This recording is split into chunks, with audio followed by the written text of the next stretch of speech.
Yo, what's going on, guys? Welcome back to the channel. Today I'm going to be predicting the top 10 and 5. So top 10 players, top 10 teams in 5 years. Not much more explaining to do. Let's get right into the video. So I'm just going to get right into it with my picks for the top 10 teams in 10 years. So I think this one will be pretty straightforward. So I'll just list them off right now. I'm going to go Sixers, Hornets, Pelicans, Bucks, Lakers, Mavericks, Wizards, Jazz, Nuggets, and Knicks. So I think some of these are pretty obvious because a lot of these guys will have some of the top 10 guys who we'll get to a bit later. Sixers, Hornets, Pelicans. I think a lot of these guys will have them, and I think my only picks for the Knicks and Lakers is that these guys they already have a lot of young players who I think are potentially could be top 10 guys by that time. And I think at the end, then my other pick for the Lakers is that AD or not, LeBron or not, top 10 players or not, I really think that because they're such a large market team, they really aren't going to want to tank so soon after they did that. To get all those guys to get AD, I really think they're just going to try and contend with everything they can. And at a certain point, I think that there are just 9 teams that might be better than them. Maybe it's closer to 7 or 8. Maybe it's even closer to only 6. Maybe they're a top 3 team. Who knows? But I really think that's kind of like the baseline of guys that could be there. Or baseline of teams that could be up there. I think definitely the Knicks are in a similar boat. But I just think the collection of talent with RJ Barrett, with Julius Randle, Emmanuel Quickly, Mitchell Robinson, they have a really nice young core. So I really just think no matter what happens, that the Lakers and the Knicks are going to be 2 teams who are automatically up there. And then once I get into my top 10 players, which I think is going to be a bit longer of a segment, I think we'll kind of see where a lot of these other teams are coming from. So now it's time for me to get to my players. So my top 10 players in 5 years are going to be Giannis, Luka, Zion, LaMelo, Bradley Beal, Jokic, Embiid, Simmons, Cat, and Donovan Mitchell. So I think these 10 guys are going to be will be at the top of the league in 5 years. I think a lot of these guys are already top 10 players in the league, and I really think some of them should break it any minute now. Those guys who I think are already at top there are Zion, Luka, or Giannis, Luka. I'm not going to say Bradley Beal just yet, but definitely Jokic, Embiid, and I think that's probably it. And I think the borderline guys right now are Bradley Beal, Karl-Anthony Towns, and I guess Ben Simmons, and then right at the bottom. And then you also have, I'd say there are probably 2 more categories, and then you have Donovan Mitchell, who's probably closer to that 20 to 25 range, maybe around 15 or so, but I really think he would be able to catapult himself up to a top 10 player if Gobert continues to support him very well. And I know he's kind of coming in as a hot take, but I think if the Jazz are going to be really successful, I think a lot of people will view him as a top player at that time. However, I think this definitely could have been a risky pick.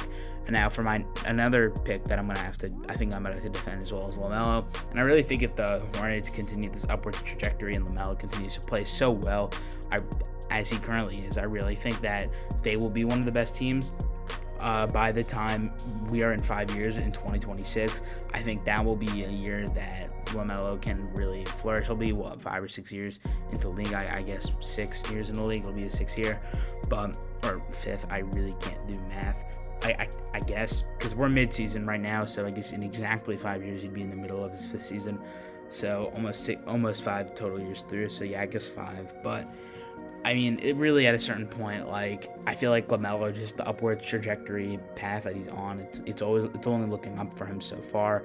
I really think he'll have a really good chance to be one of the best point guards in the NBA at the time, if not the best at this. I mean, if you look at the rest of this list, it's very few point guards. You could argue Ben Simmons is a point guard, and I'll get to him in just a sec, but I really think that he will be, or you can also argue that Luka is a point guard, but I mean, really, LaMelo is a really best true point guard who's really, I think, a playmaker first on this list. And now another guy who I think I might have to back up a bit is Karl-Anthony Towns. I really think Karl-Anthony Towns is slept on just because he doesn't win.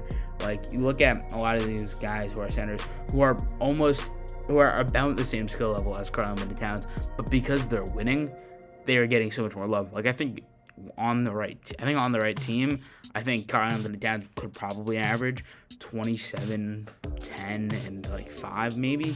I really think that's where his ceiling is at.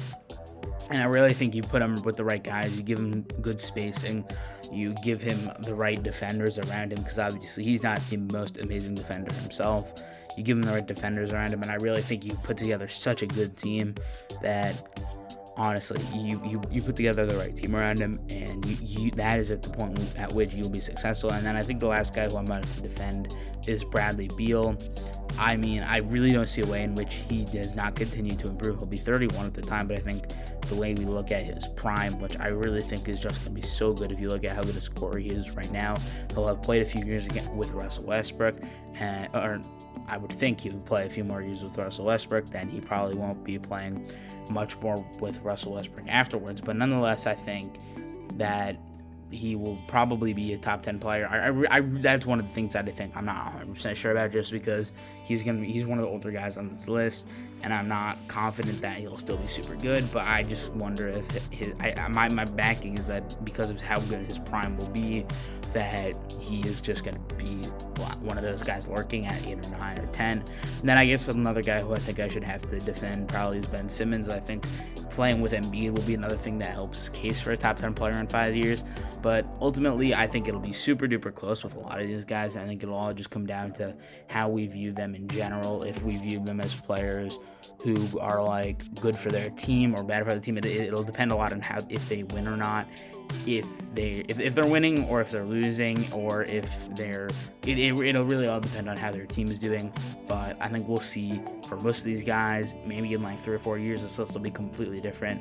There's going to be a new incoming list of guys. I kind of want to do a bunch more segments to this, but I kind of felt like it would be a bit hard just because there's probably going to be a lot of new things just the second we get a new rookie class with guys like Cade Cunningham and Jalen Green. I think a lot of those guys could make this list. I'm not 100% sure what we would have had to see, but I'm just not going to touch on that for this video. That's going to be it for this video. Thank you guys for tuning in. If you'd like to see more list videos like this, hit the subscribe. Make sure you also leave a comment if you agree or disagree with anything I've said. Leave a like as well. That helps out the channel grow. And tune in next time. See ya.